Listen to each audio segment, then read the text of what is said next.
ಕಾಂಗ್ರೆಸ್ನಲ್ಲಿ ತಿಂಗಳ ಕ್ರಾಂತಿಗೆ ಬ್ರೇಕ್ ಬಿದ್ದಂತೆ ಕಾಣ್ತಾ ಇದೆ. ಕಳೆದ 4 ತಿಂಗಳಿನಿಂದ ನಾವು ನೋಡ್ತಾನೆ ಇದ್ದೀವಿ. ಇದೇ ತಿಂಗಳು ಕ್ರಾಂತಿ, ಇದೇ ತಿಂಗಳು CM ಬದಲಾವಣೆ ಅಂತೆಲ್ಲ ಒಂದು ಬಣ ಬಲವಾಗಿ ನಂಬ್ಕೊಂಡು ಕುಳಿತಿದೆ. ಮತ್ತೊಂದು ಬಣ ಯಾವುದೇ ಕಾರಣಕ್ಕೂ ಬದಲಾವಣೆ ಇಲ್ಲ ಅಂತ ಹೇಳ್ತಾ ಇದೆ. ಇದುವೇ ಇವತ್ತಿನ ಪಂಚಾಯಿತಿಯ ಮೊದಲ ಸುದ್ದಿ. ರೈಲು ಎಂಜಿನ್ ಸದ್ದು. ಇದು ನಾವು ಹೇಳ್ತಿರೋದಲ್ಲ, ಕಾಂಗ್ರೆಸ್ MLC BK ಹರಿಪ್ರಸಾದ್ ಅವರು ಮಾಡಿರುವಂತಹ ವ್ಯಾಖ್ಯಾನ. DK ಶಿವಕುಮಾರ್ ಅವರನ್ನ ರೈಲ್ವೆ ಎಂಜಿನ್ಗೆ ಹೋಲಿಸಿದ್ದಾರೆ BK. ಅದು ಎಂಥ ಎಂಜಿನ್ ಅಂದರೆ, ನಿಲ್ದಾಣಕ್ಕೆ ಬಂದಾಗ ಸದ್ದು ಮಾಡ್ತಾ, ಹೋಗುವಾಗ ಮತ್ತೆ ಸದ್ದು ಮಾಡ್ತಾ ಹೋಗುವಂತಹ ರೈಲ್ವೆ ಎಂಜಿನ್. ನಿಲ್ದಾಣದಲ್ಲಿ ಹೇಗಿರುತ್ತೆ ಅನ್ನುವಂಥದ್ರ ಬಗ್ಗೆ ಅವರು ಎಕ್ಸ್ಪ್ಲೇನ್ ಮಾಡಿದ್ದಾರೆ. ಅವ್ರಿಗೂ ಕೂಡ ಈ ರೈಲ್ವೆ ಬಂಡೆ ಅಲ್ಲ, ರೈಲ್ವೆ ಇಂಜಿನ್ಗೆ ಹೋಲಿಕೆ ಮಾಡಿದಾಗ ಇದು ಕೇವಲ ಸದ್ದು ಮಾಡುವಂಥದ್ದಷ್ಟೇ ಅನ್ನುವಂಥ ಅರ್ಥ ಮಾತ್ರ ಕೊಡುತ್ತೆ ಅನ್ನುವಂಥ ಕಾರಣಕ್ಕೆ ಏನೋ ನಂತರ ಅವರು ಹೇಳಿದರೆ, ಸಿದ್ದರಾಮಯ್ಯವರು ಕೂಡ ರೈಲ್ವೆ ಇಂಜಿನ್ ಇದ್ದಂಗೆ 2 ಇಂಜಿನ್ ಇದೆ ನಮ್ಮ ಪಕ್ಷಕ್ಕೆ ಮತ್ತು ಸರ್ಕಾರಕ್ಕೆ ಇರುವಂತಹ ಇಂಜಿನ್. ಇವೆರಡೂ ಕೂಡ ಒಂದೇ ಟ್ರ್ಯಾಕ್ನಲ್ಲಿ ಹೋಗ್ತಾ ಇರುವಂಥ ಡಬಲ್ ಇಂಜಿನ್ ಸರ್ಕಾರ ಅಂತೇಳಿ ಹೇಳ್ಕೊಂಡಿದ್ದಾರೆ ಸಮಜಾಯಿಷಿಗಳನ್ನು. ಮತ್ತೊಂದೆಡೆ ಸಚಿವ ಡಾಕ್ಟರ್ SC ಮಹದೇವಪ್ಪ ಅವರು ಬೀದಿ ನಾಯಿಗಳಿಗೆ ಹೋಲಿಸಿದ್ದಾರೆ ನಾಯಕತ್ವ ಬದಲಾವಣೆ ಬಗ್ಗೆ ಮಾತಾಡುವವರನ್ನು. ಅಷ್ಟೇ ಅಲ್ಲ, ನಾಯಿ ಬಾಲಕ್ಕೂ ಅಂಥವ್ರನ್ನ ಕಟ್ಟಿದ್ದಾರೆ. ಹೈಕಮಾಂಡನ್ನು ನಾವು ಅಲ್ಲಾಡ್ಸೋಕ್ಕಾಗತ್ತಾ ಅಥವಾ ಹಿಂಗೆ ಹೇಳಿ ಅಂತೇಳಿ ನಾವು ಹೇಳೋಕ್ಕಾಗತ್ತಾ? ಇಲ್ಲಿ ಬಾಲನೇ ನಾಯಿನ ಅಲ್ಲಾಡಿಸೋದಕ್ಕೆ ಹೊರಟಿದೆ ಅನ್ನುವಂತಹ ರೀತಿಯಲ್ಲಿ ನಾಯಿ ಬಾಲಕ್ಕೂ ಕಟ್ಟಿದ್ದಾರೆ. ಯಾರೆಲ್ಲ ನಾಯಕತ್ವ ಬದಲಾವಣೆಯ ಬಗ್ಗೆ ಮಾತನಾಡ್ತಾ ಇದ್ದಾರಲ್ಲ ಅಂಥವ್ರು. ಕಾಂಗ್ರೆಸ್ನೊಳಗೆ ಈ ರೀತಿಯಾದಂತಹ ಮಾತುಗಳು, ವ್ಯಾಖ್ಯಾನಗಳು ಒಂದು ಕಡೆಯಿಂದ ಬರ್ತಾ ಇದ್ದರೆ, ಮತ್ತೊಂದು ಕಡೆಯಲ್ಲಿ ಫಾರಿನ್ ಟ್ರಿಪ್ಗಳು ಹೊರಟು ಕುಳಿತಿದ್ದಾರೆ ಶಾಸಕರುಗಳು. ಲಗೇಜ್ ಎಲ್ಲ ರೆಡಿ ಆಗಿದೆ. ಹೊರಟು ಹೋಗೋರು ಎಷ್ಟು ಮಂದಿ ಅನ್ನುವಂಥದ್ದು ಅಧಿಕೃತವಾಗಿ ದೃಢಪಡುವಂಥದ್ದು ನಾಳೆನೇ ಅನ್ನುವಂತಹ ಪರಿಸ್ಥಿತಿಯಲ್ಲೂ ಕೂಡ ಕಾಂಗ್ರೆಸ್ ಪಕ್ಷದಲ್ಲಿ ನಡೀತಾ ಇದೆ. ಅಷ್ಟರ ಮಟ್ಟಿಗೆ ಗೌಪ್ಯತೆಯನ್ನು ಕಾಪಾಡಿಕೊಳ್ತಾ ಇದ್ದಾರೆ ಶಾಸಕರುಗಳು. ಇದರ ಬಗ್ಗೆ ಒಂದು ವಿವರವಾದಂಥ ವರದಿಯನ್ನು ತೋರಿಸ್ತೀನಿ ಇವತ್ತಿನ ಪಂಚಾಯಿತಿಯ ಮೊದಲ ಸುದ್ದಿ. ಇನ್ನು ಇವತ್ತಿನ ಪಂಚಾಯಿತಿಯ ಎರಡನೇ ಸುದ್ದಿ, ಮರಣದಂಡನೆ. ಅಪರೂಪದ ತೀರ್ಪನ್ನು ಇವತ್ತು ಗಂಗಾವತಿಯ ಸೆಷನ್ಸ್ ಕೋರ್ಟ್ ನೀಡಿದೆ. ವಿದೇಶಿ ಮಹಿಳೆಯ ಮೇಲೆ ಅತ್ಯಾಚಾರ ಎಸಗಿ ಆಕೆಯ ರಕ್ಷಣೆಗೆ ಬಂದಾತನನ್ನು ಕೊಂದು ಮುಗಿಸಿದ್ರು ನಡುರಾತ್ರಿಯ ಕಿರಾತಕರು. ಈಗ ಆ ಕಿರಾತಕರನ್ನು ನೇಣುಗಂಬಕ್ಕೆ ಏರಿಸೋದಕ್ಕೆ ಕೋರ್ಟ್ ತೀರ್ಪು ನೀಡಿದೆ. ಹಾಗಿದ್ರೆ ಆ ಭೀಭತ್ಸ ಪ್ರಕರಣ ಯಾವುದು, ಯಾವ ಕಾರಣಕ್ಕಾಗಿ ಕೋರ್ಟ್ ಮರಣದಂಡನೆಯ ತೀರ್ಪನ್ನು ಕೊಟ್ಟಿದೆ ಅನ್ನೋದನ್ನು ಕೂಡ ವಿವರಿಸ್ತೀನಿ ಇವತ್ತಿನ ಪಂಚಾಯಿತಿಯ ಎರಡನೇ ಸುದ್ದಿಯಲ್ಲಿ. ಈಗ ಮೊದಲ ಸುದ್ದಿ ಕಡೆಗೆ ಹೋಗೋಣ. ಬಹಳ ಮುಖ್ಯವಾಗಿ ರೈಲು ಎಂಜಿನ್ನ ಸದ್ದು. ಶಿವಕುಮಾರ್ ಅವರು ದೆಹಲಿಗೆ ಹೋದಾಗಲೂ ಸೌಂಡ್ ಆಗುತ್ತೆ, ಬರುವಾಗಲೂ ಸೌಂಡ್ ಆಗುತ್ತೆ ಅನ್ನುವಂಥ ರೈಲು ಎಂಜಿನ್ನ ಸದ್ದುಗೆ ಹೋಲಿಕೆ ಮಾಡಿದ್ದಾರೆ BK ಹರಿಪ್ರಸಾದ್ ಅವರು. ರೈಲು ಎಂಜಿನ್ನು ರೈಲ್ವೆ ಸ್ಟೇಷನ್ಗೆ ಬರುವಾಗ ಹೇಗೆ ಸೌಂಡ್ ಮಾಡುತ್ತೆ, ಹೋಗುವಾಗ ಹೇಗೆ ಸೌಂಡ್ ಮಾಡ್ಕೊಂಡು ಹೋಗುತ್ತೆ ಅಂತ ನಮಗೆಲ್ಲ ಗೊತ್ತಿದೆ. ಅಂದರೆ ನಾಯಕತ್ವ ಬದಲಾವಣೆ ಅನ್ನುವಂತಹ ವಿಚಾರ ಇದೆಯಲ್ಲ, ಹೇಗೆ ಕಾಂಗ್ರೆಸ್ನಲ್ಲಿ ಸದ್ದು ಮಾಡ್ತಾ ಇದೆ ಅಂತ ಹೇಳಿದರೆ, ರೈಲು ಇಂಜಿನ್ ಬಂದು ಹೋಗುವಾಗಿನ ಸದ್ದಿನ ರೀತಿಯಲ್ಲಿ ಅನ್ನಿಸ್ತಾ ಇದೆ ಕಾಂಗ್ರೆಸ್ನ ಹಿರಿಯ ನಾಯಕರುಗಳಿಗೂ ಕೂಡ. ಅಂದರೆ ಬದಲಾವಣೆ ಅನ್ನುವಂಥದ್ದಿಲ್ಲ, ಆದರೆ ಸದ್ದು ಮಾತ್ರ ಆಗ್ತಾ ಇದೆ ಅನ್ನುವಂತಹ ಧಾಟಿಯಲ್ಲಿ ಹೇಳಿದರು ಕೂಡ. ನಂತರ ಡಬಲ್ ಇಂಜಿನ್ನು, ಮುಂದಿನ ಇಂಜಿನ್ನು, ಹಿಂದಿನ ಇಂಜಿನ್ನು, ಪಕ್ಷದ ಇಂಜಿನ್ನು, ಒಂದೇ ಟ್ರ್ಯಾಕು, ಸರ್ಕಾರದ ಇಂಜಿನ್ನು, ಈ ರೀತಿಯಾದಂಥ ಎಂಜಿನ್ಗಳನ್ನು ಬದಲಿಸ್ತಾ, ಸೇರಿಸ್ತಾ, ಜೋಡಿಸ್ತಾ ಹೋಗುವ ಕೆಲಸ ಕೂಡ ನಡೆದಿದೆ. ಆದರೆ ಈ ಎಂಜಿನ್ ಸದ್ದು ಭಾಳ ಮಾರ್ಮಿಕವಾಗಿ ಹೇಳಿರ್ತಕ್ಕಂತಹ ಮಾತಾಗಿ ಗೋಚರಿಸ್ತಾ ಇದೆ. ಹಾಗೆಯೇ ಬೀದಿ ನಾಯಿಗಳನ್ನು ಹಿಡಿದು ಒಳಕ್ಕೆ ಹಾಕಿ ಅಂತೇಳಿ ಹೈಕೋರ್ಟ್ ಹೇಳಿದೆ ಅಂತ ನಾಯಕತ್ವ ಬದಲಾವಣೆಯ ವಿಚಾರಕ್ಕೆ ಸಂಬಂಧಪಟ್ಟಂತೆ ಅವರ ಕಂಟಿನ್ಯೂಟಿ, ಅವರ ಮಾತಿನ ಕಂಟಿನ್ಯೂಟಿಯು ಕೂಡ ಅದೇ ರೀತಿಯಾಗಿಯೇ ಇತ್ತು. SC ಮಹದೇವಪ್ಪ ಅವರು ಹೇಳಿರ್ತಕ್ಕಂತಹ ಮಾತಿನ ಶೈಲಿಯು ಕೂಡ ಹಾಗೆಯೇ. ಯಾವ ಕಾರಣಕ್ಕೆ ಹಾಗಾದರೆ ಬೀದಿ ನಾಯಿಗಳು, ಯಾವ ಬೀದಿ ನಾಯಿಗಳನ್ನು ಒಳಕ್ಕೆ ಹಾಕಬೇಕಾಗಿದೆ? ವರದಿಯನ್ನು ತೋರಿಸ್ತೀನಿ. ಅವ್ರನ್ನ ಬಂಡೆ ಅಂತ ಕರೆಯೋದಕ್ಕಿಂತ ಜಾಸ್ತಿ ರೈಲ್ವೆ ಇಂಜಿನ್ ಅಂತ ಕರೀರಿ. ಇಬ್ಬರು ರೈಲ್ವೆ ಇಂಜಿನ್ಗಳೇ. ಸಿದ್ದರಾಮಯ್ಯನವರು ಕೂಡ ಒಂದು ಕಡೆ ರೈಲ್ವೆ ಇಂಜಿನ್, ಇವರು ರೈಲ್ವೆ ಇಂಜಿನ್. ಹೈಕಮಾಂಡ್ಗೆ ಡೈರೆಕ್ಷನ್ ಕೊಡೋರು ಯಾರು? ನಾನು ನೀವು ಕೊಡೋಕ್ಕಂತ ಅವರು ನಮಗೆ ಕೊಡಬೇಕು. ಬಾಲನೇ ನಾಯಿ ಅಲ್ಲಾಡಿಸ್ತಾರೆ. ಅವರಿಗೆ ಕೇಳ್ರಿ, ಯಾರು ಹೇಳಿದ್ದಾರೆ? ರಾಜ್ಯ ಕಾಂಗ್ರೆಸ್ನಲ್ಲಿ ಕುರ್ಚಿ ಕಚ್ಚಾಟದ ವಿಚಾರಗಳು ದಿನಕ್ಕೊಂದು ಹೇಳಿಕೆ ಮೂಲಕ ವಾರಕ್ಕೊಂದು ಆಯಾಮ ಪಡೆದುಕೊಳ್ಳುತ್ತಿದೆ. ಒಂದು ವಾರ ಡಿಕೆ ಆಪ್ತರು, ಇನ್ನೊಂದು ವಾರ ಸಿದ್ದು ಆಪ್ತರು, ಮತ್ತೊಂದು ವಾರ ತಟಸ್ಥರು, ಹೀಗೆ ಒಬ್ಬೊಬ್ಬರು ನೀಡುವ ಒಂದೊಂದು ಹೇಳಿಕೆಗಳು ಕೂಡ ಕುರ್ಚಿ ಲೆಕ್ಕಾಚಾರವನ್ನ ಬುಡಮೇಲು ಮಾಡುತ್ತಿವೆ. ಈಗ ಕಾಂಗ್ರೆಸ್ನ ಹಿರಿಯ ನಾಯಕರ ಸರದಿ ಬಂದಿದೆ.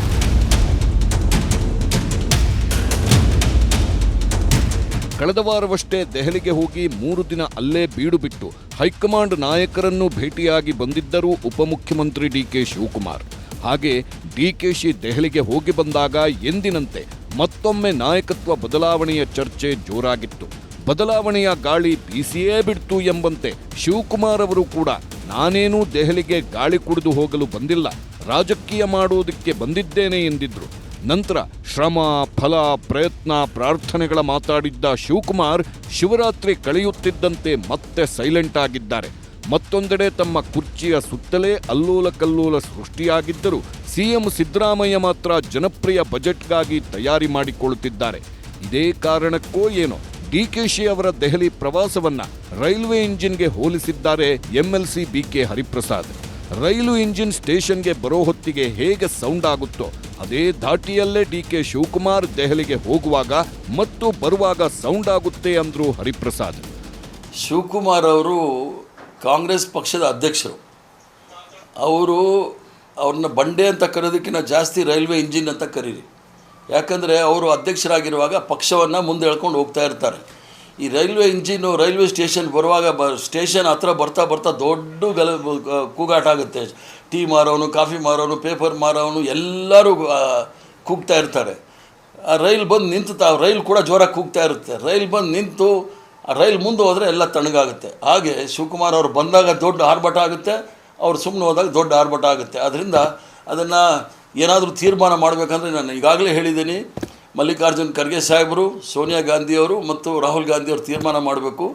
ಅದು ಅಲ್ಲಿವರೆಗೂ ಎಲ್ಲರೂ ಸಹ ಕಾದು ನೋಡಬೇಕಾಗುತ್ತೆ. ಹಾಗಿದ್ದರೂ ತಮ್ಮ ಮಾತು ಎಲ್ಲಿ ಹಳಿತಪ್ಪಿ ಬಿಡುತ್ತೋ ಎಂದು ರೈಲಿನ ಸಿಂಗಲ್ ಇಂಜಿನ್ಗೆ ಡಬಲ್ ಇಂಜಿನ್ ಜೋಡಿಸಿದ್ದಾರೆ ಬಿಕೆ ಹರಿಪ್ರಸಾದ್. ಕೇವಲ ಡಿಕೆ ಶಿವಕುಮಾರ್ ಮಾತ್ರ ಅಲ್ಲ, ಸಿದ್ದರಾಮಯ್ಯ ಅವರು ಕೂಡ ಈ ರೈಲಿನ ಇನ್ನೊಂದು ಇಂಜಿನ್. ಇದು ಡಬಲ್ ಇಂಜಿನ್ ಸರ್ಕಾರ, ಇಬ್ಬರು ಒಂದೇ ಟ್ರ್ಯಾಕ್ನಲ್ಲಿ ಓಡುತ್ತಿದ್ದಾರೆ ಎಂದು ಸಮಜಾಯಿಷಿ ನೀಡಿದ್ರು. ರೈಲ್ವೆ ಇಂಜಿನ್, ಇಬ್ಬರು ರೈಲ್ವೆ ಇಂಜಿನ್ಗಳೇ. ಸಿದ್ದರಾಮಯ್ಯನವರು ಕೂಡ ಒಂದು ಕಡೆ ರೈಲ್ವೆ ಇಂಜಿನ್, ಇವರು ರೈಲ್ವೆ ಇಂಜಿನ್. ಬಂದ ಟ್ರ್ಯಾಕ್ ಎರಡೂ ಇಲ್ಲ, ಒಂದೇ 2 ಟ್ರ್ಯಾಕಲ್ಲಿ ಹೋಗೋಕ್ಕಾಗೋದಿಲ್ಲ, ಹಿಂದೆ ಮುಂದೆ ಇದೆ. ಸರ್ಕಾರ ಅಂದರೆ ಸಿದ್ದರಾಮಯ್ಯನವರು ಮುಂದಿದ್ದಾರೆ, ಹಿಂದೆಗಡೆ PCC ಅಧ್ಯಕ್ಷರು ಇರ್ತಾರೆ, ಅದು ಹಿಂದೆ ಇರುತ್ತೆ. ಪಾರ್ಟಿ ಅಂದಾಗ ಶಿವಕುಮಾರ್ ಮುಂದೆ ಇರ್ತಾರೆ, ಸಿದ್ದರಾಮಯ್ಯನವರು ಹಿಂದೆ ಇರ್ತಾರೆ. ಅದರಲ್ಲಿ ಏನು ಬೇರೆ ಏನೂ ಇಲ್ಲ. ಅದು ನೀವು ಬೇರೆ ಬೇರೆ ಡೈರೆಕ್ಷನ್ ತೋರಿಸ್ತಾ ಇದ್ದೀರಾ. ನೀವು ಅಲ್ಲಿ ಗಾರ್ಡ್ಗಳು, ರೈಲ್ವೆ ಗಾರ್ಡ್ಗಳು ಡೈರೆಕ್ಷನ್ ರಾಂಗ್ ತೋರಿಸಿದ್ರೆ ಅದು ರಾಂಗ್ ಹೋಗುತ್ತೆ ಅಷ್ಟೇ. ಅಲ್ಲ, ಗೊಂದಲ ಸೃಷ್ಟಿ ಮಾಡಿದ್ಯಾರು? ಇಬ್ಬರು ಅದನ್ನು ಬಗೆಹರಿಸ್ಕೊಂಡು ಮಾಡಬೇಕಾದ ಹೈಕಮಾಂಡ್ ತೀರ್ಮಾನ ಮಾಡೋದು, there is no doubt. MLC Hariprasad ರೈಲು ಇಂಜಿನ್ನ ಸೌಂಡು ಮತ್ತು ಡಬಲ್ ಇಂಜಿನ್ನ ಶಕ್ತಿ ಬಗ್ಗೆ ಮಾತಾಡುತ್ತಿದ್ದರೆ ಸರ್ಕಾರದ ಹಿರಿಯ ಸಚಿವರು ನಾಯಿ ಮತ್ತು ಬಾಲಕ್ಕೆ ಹೋಲಿಸಿದ್ದಾರೆ. ನಾಯಕತ್ವ ಬದಲಾವಣೆಯ ಬಗ್ಗೆ ಕೂಗು ಏಳ್ತಿದೆಯಲ್ಲ ಎಂಬ ಪ್ರಶ್ನೆಗೆ ಬೀದಿ ನಾಯಿಗಳನ್ನ ಒಳಗಾಕಬೇಕು ಅಂತ ಹೈಕೋರ್ಟ್ ಹೇಳಿದೆ ಎಂದು ಚುಚ್ಚಿದ್ದಾರೆ. ಅಲ್ಲದೆ ಹೈಕಮಾಂಡ್ ಹೇಳಿದಂತೆ ನಾವು ಕೇಳಬೇಕು, ಅದು ಬಿಟ್ಟು ಬಾಲವೇ ನಾಯಿಯನ್ನ ಅಲ್ಲಾಡಿಸೋದಕ್ಕಾಗುತ್ತಾ ಎಂದು ಕಾಂಗ್ರೆಸ್ನಲ್ಲಿ ಬದಲಾವಣೆಯ ಚರ್ಚೆ ಮಾಡುತ್ತಿರುವವರಿಗೆ ಮಾತಿನೇಟು ಕೊಟ್ಟಿದ್ದಾರೆ. ರಾಜ್ಯ ನಾಯಕರುಗಳಿಂದಲೇ ಗೊಂದಲ ಸೃಷ್ಟಿ ಆಗ್ತಾ ಇದೆ ಅನ್ನೋ ಒಂದು ಮಾತುಗಳು ಬಿಕೆ ಹರಿಪ್ರಸಾದ್ ಅವರು ಸಹ ಅದನ್ನೇ ಹೇಳ್ತಾ ಇರುವಂತದ್ದು. ಹೈಕಮಾಂಡ್ ಇಲ್ಲಿ ನಾಯಕತ್ವದ ಚರ್ಚೆ ಎಲ್ರಿ ಇದೆ. ಹೈಕೋರ್ಟು ಪದೇ ಪದೇ ಬೀದಿ ನಾಯಿಗಳನ್ನೆಲ್ಲ ಹಿಡಿದು ಒಳಗಾಕಿ ಅಂತ ಹೇಳ್ತಿದ್ದಾರೆ. ಇಲ್ಲಿ ರಾಜಕೀಯ ನಾಯಕತ್ವ ಗಟ್ಟಿಯಾಗಿದೆ. ನಾಯಕತ್ವ ಬದಲಾವಣೆ ವಿಚಾರಕ್ಕೂ ಹೈಕೋರ್ಟ್ ಬೀದಿ ನಾಯಿಗಳನ್ನ ಒಳಗಾಕಿ ಅನ್ನೋದಕ್ಕೂ ಏನು ಸಂಬಂಧ? ಅಲ್ಲ, ಈಗ ಸುಮ್ಮನೆ ಅದೇ ಬೀದಿಯಲ್ಲಿ ಮಾತಾಡೋದನ್ನೆಲ್ಲ ಭಯ ಮುಗಿಸ್ಬೇಕು ಅಂತ ನನ್ಗೆ ಗೊತ್ತಿಲ್ಲ. ನನಗೆ ಹೈಕೋರ್ಟ್ ಹೇಳಿದ್ದೆ ನೀವು ಹೆಂಗೆ ಹೇಳ್ತಾರೆ ಐ ಡೋಂಟ್ ನೋ. ಕಂಪ್ಯಾರಿಸನ್ ಅಲ್ಲಿ ನಾಯಕರು ಹೋದ್ರಲ್ಲ ಇವರು, ಅದಕ್ಕೆ ಕೇಳಿದೆ. ಇಲ್ಲಿ ನಾಯಕತ್ವ ಗಟ್ಟಿಯಾಗಿದೆ, ಪ್ರಶ್ನೆನೇ ಇಲ್ಲ. ಪದೇ ಪದೇ ಕೆಲವು ಶಾಸಕರುಗಳು, ಸಚಿವರುಗಳ ಬಹಿರಂಗವಾಗಿ ಹೈಕಮಾಂಡ್ ಮಧ್ಯಪ್ರವೇಶ ಮಾಡಬೇಕು, ಒಂದು ಕ್ಲಾರಿಟಿ ಕೊಡಬೇಕು ಅಂತ ಹೇಳ್ತಾ ಇದ್ರು. ಹೈಕಮಾಂಡ್ಗೆ ಡೈರೆಕ್ಷನ್ ಕೊಡೋರು ಯಾರು? ನಾನು ನೀವು ಕೊಡೋಕ್ಕದ್ದ? ಅವರು ನಮಗೆ ಕೊಡಬೇಕು. ಬಾಲನೇ ನಾಯಿ ಅಳ್ಳಾಡಿಸ್ತಾರೆ. ಇದರ ನಡುವೆ ಕಾಂಗ್ರೆಸ್ ಶಾಸಕರ ವಿದೇಶ ಪ್ರವಾಸದ ಬಗ್ಗೆಯೇ ವ್ಯಾಖ್ಯಾನಿಸಿರುವ ಮಹದೇವಪ್ಪ ಅವರೆಲ್ಲ ಜ್ಞಾನಾರ್ಜನೆಗಾಗಿ ಹೋಗ್ತಿದ್ದಾರೆ, ಅದರಲ್ಲಿ ತಪ್ಪೇನಿದೆ ಎಂದು ಪ್ರಶ್ನಿಸಿದ್ದಾರೆ. ಅವರು ಸ್ವಂತ ಖರ್ಚಲ್ಲಿ ಪ್ರವಾಸ ಹೋಗ್ತಾರೆ. ಪ್ರವಾಸ ಹೋಗೋದು ಒಂದು ಭೌಗೋಳಿಕವಾಗಿ, ರಾಜಕೀಯವಾಗಿ ಆರ್ಥಿಕವಾಗಿ, ಧಾರ್ಮಿಕವಾಗಿ ಜನಜೀವನವನ್ನು ಪರಿಚಯ ಮಾಡ್ಕೊಳ್ಳೋಕ್ಕೆ ಅಲ್ವಾ? ಹೆಂಗಿದೆ ಅಂತ ವಿ ಆರ್ ಆಲ್ ರೆಪ್ರೆಸೆಂಟೇಟಿವ್ಸ್. ಒಂದು ಕಂಪ್ಯಾರಿಟಿವ್ ನಾಲೆಜ್ ಇಲ್ಲದೇ ಇದ್ದರೆ ನೀವು ಯಾವ ಥರ ಕಾಂಟ್ರಿಬ್ಯೂಟ್ ಮಾಡ್ತೀರಿ? ಇಲ್ಲ, ಸದ್ಯಕ್ಕಿಲ್ಲ. ನಾನು ಹೋಗ್ಬೇಕು, ಸದ್ಯಕ್ಕಿಲ್ಲ. ಶಾಸಕರು, ಮಂತ್ರಿಗಳು ಪ್ರವಾಸ ಹೋಗೋದು not a serious matter of concern. ದಲಿತ ಸಿಎಂ ರೇಸ್ನಲ್ಲಿ ಡಾಕ್ಟರ್ ಮಹದೇವಪ್ಪ, ಸಿಎಂ ಕುರ್ಚಿ ಮೇಲೆ ಟವೆಲ್ ಎಸೆದ ಹಿರಿಯ ಸಚಿವ. ಒಂದು ಕಡೆ ಬಾಲವೇ ನಾಯಿನ ಅಲ್ಲಾಡಿಸೋದಿಕ್ಕೆ ಆಗುತ್ತಾ ಎಂದು ಪ್ರಶ್ನಿಸಿರುವ ಡಾಕ್ಟರ್ ಮಹದೇವಪ್ಪ, ಮತ್ತೊಂದು ಕಡೆ ತಾನೂ ಸಿಎಂ ರೇಸ್ನಲ್ಲಿರೋದಾಗಿ ಸಂದೇಶ ಹರಿಬಿಟ್ಟಿದ್ದಾರೆ. ಹಿಂದೆ ಬೇರೆ ಬೇರೆ ರಾಜ್ಯಗಳಲ್ಲಿ ಕಾಂಗ್ರೆಸ್ ಪಕ್ಷದಿಂದ ದಲಿತರನ್ನೂ ಸಿಎಂ ಮಾಡಿರುವ ಇತಿಹಾಸವಿದೆ. ನಮ್ಮ ರಾಜ್ಯದಲ್ಲೂ ಎಲ್ಲರನ್ನೂ ಮೀರಿಸುವಂಥ ದಲಿತ ನಾಯಕರಿದ್ದಾರೆ, ಯಾಕೆ ನಾನೇ ಇಲ್ವಾ ಎನ್ನುವ ಮೂಲಕ ಸಿಎಂ ಕುರ್ಚಿ ಮೇಲೆ ಟವೆಲ್ ಹಾಕಿದ್ರು ಮಹದೇವಪ್ಪ. ಕಾಂಗ್ರೆಸ್ಸು ಭಾಳ ವರ್ಷಗಳ ಹಿಂದೆನೇ ದಲಿತನ ಮುಖ್ಯಮಂತ್ರಿ ಮಾಡಿದ್ದಾರೆ. ಹಿಂದೆಲ್ಲ ಹೇಳ್ತೇನಿದೆ ನಿಮಗೆ. ಜಗನ್ನಾಥ್ ಪಾಡಿಯ, ಈಗ ತನ್ನ ಶಿಶಿರ್ ಕುಮಾರ್ ಸಿಂಧಿ ಅವರು ಹೇಳಿದ್ರು, ಮತ್ತು ನಮ್ಮ ಆಂಧ್ರದಲ್ಲಿ ಸಂಜೀವಯ್ಯನವರು, ರಾಮಸುಂದರ್ ದಾಸ್ ಇಲ್ಲಿ ಬಿಹಾರದಲ್ಲಿ, ಜಗನ್ನಾಥ್ ಪಾಡಿಯನ್ನು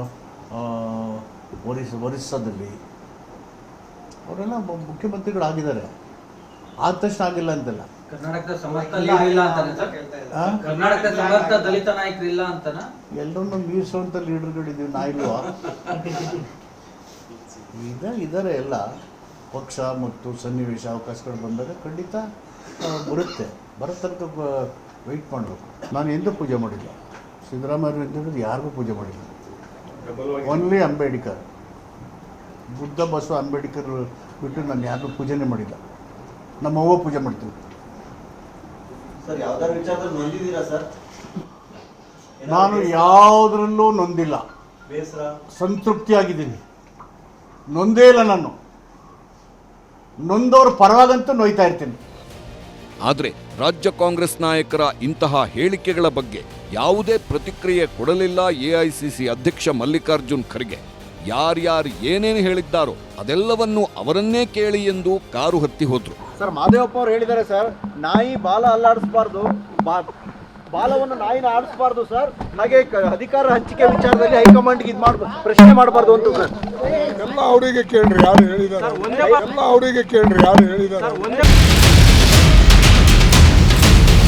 ಹೀಗೆ ಒಂದು ಕಡೆ ಕಾಂಗ್ರೆಸ್ನಲ್ಲಿ ಕುರ್ಚಿ ಯುದ್ಧ ನಡೆಯುತ್ತಿದ್ರೆ, ಮತ್ತೊಂದೆಡೆ ನಮಗೂ ಇದಕ್ಕೂ ಸಂಬಂಧವಿಲ್ಲ ಎಂಬಂತೆ ಕಾಂಗ್ರೆಸ್ ಶಾಸಕರು ಫಾರಿನ್ ಟೂರ್ಗೆ ಸೂಟ್ ಕೇಸ್ ರೆಡಿ ಮಾಡಿಕೊಂಡು ನಿಂತಿದ್ದಾರೆ. ಪರ ವಿರೋಧ ಚರ್ಚೆಗಳ ಮಧ್ಯೆಯೂ ಕಾಂಗ್ರೆಸ್ ಶಾಸಕರು ಆಸ್ಟ್ರೇಲಿಯಾ, ನ್ಯೂಜಿಲೆಂಡ್ಗೆ ಹಾರಲಿದ್ದಾರೆ. 27 ಶಾಸಕರು, 7 ಎಂಎಲ್ಸಿಗಳು 3 ಟೀಮ್ಗಳಾಗಿ ಟೂರ್ ಹೊರಟಿದ್ದಾರೆ.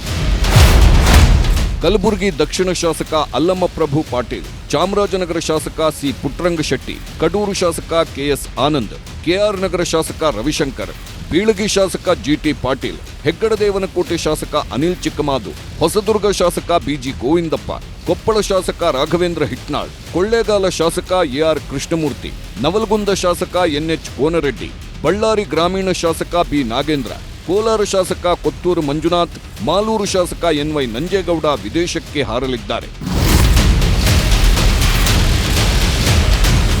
ಸ್ವಂತ ದುಡ್ಡಿನಲ್ಲಿ ವೈಯಕ್ತಿಕ ಟೂರ್ ಆದರೂ ಕೂಡ ಶಾಸಕರ ನಡೆ ಕುತೂಹಲ ಮೂಡಿಸಿದೆ. ಇದು ಯಾವ ಬಣನಲ್ಲ, ನಮ್ಮ ಬಣ ಅಂತಂದರು. ನಮ್ಮ ಬಣ ನಾವು ಹೋಗೋಣ. ಎಷ್ಟೊಂದು ಟೂರ್ ಹೋಗಿ ಬಂದಿದ್ದಾರೆ ಶಾಸಕರುಗಳು. ತಿಂಗಳು ಒಂದ್ಸಲ ಹೋಗಿ ಬರ್ತಾರೆ ಗ್ರೂಪಲ್ಲಿ. ಇದು ಯಾವುದೇ ಗುಂಪಿನ ಪ್ರವಾಸ ಅಲ್ಲ, ಪಕ್ಷದ ಅಥವಾ ಸರ್ಕಾರದಲ್ಲ. ಆ ಗುಂಪು ಈ ಗುಂಪು ಅಂತಲ್ಲ, ವೈಯಕ್ತಿಕವಾಗಿ ಹೋಗ್ಬೇಕು ಅಂತ ತೀರ್ಮಾನ ಆಗಿರೋದ್ರಿಂದ ಹೋಗಿ ಬರ್ತಾ ಇದೆ. ನೀವೆಲ್ಲ ಕೇಳೋದಕ್ಕೆ ನಾನು ಭಯಪಟ್ಬಿಟ್ಟೆ. ನಮ್ಮ ದುಡ್ಡಿನಾಗೂ ಹೋಗ್ಬಾರ್ದನಪ್ಪ ಅಂತ ಹೇಳಿ. ಈಗ ನಾವು ಬೇರೆ ಬೇರೆ ಕ್ಷೇತ್ರದಲ್ಲಿ ಕೆಲಸ ಇರೋದ್ರಿಂದ ನಾನು ಈ ಅದ ಫಿಕ್ಸ್ ಆಗಿದ್ದಿಲ್ಲ. ಅದು 3 ವಾರ ಆಯ್ತು. ಎಲ್ಲಿಗೆ ಹೋಗ್ಬೇಕಂತ ಫಸ್ಟು ಇದಕ್ಕೆ ಹೋಗ್ಬೇಕಂತಿದ್ವಿ, ಸೌತ್ ಆಫ್ರಿಕಾ, ಕೀನ್ಯಾ ಹೋಗೋಣ ಅಂತ ಪ್ಲಾನ್ ಮಾಡಿ. ಆಮೇಲೆ ಆಸ್ಟ್ರೇಲಿಯಾ, ನ್ಯೂಜಿಲೆಂಡ್ ಅಂತ ನಾನು ಹೋಗಿದ್ದೆ ಆಲ್ರೆಡಿ. ಹೋಗಿದ್ದೆ.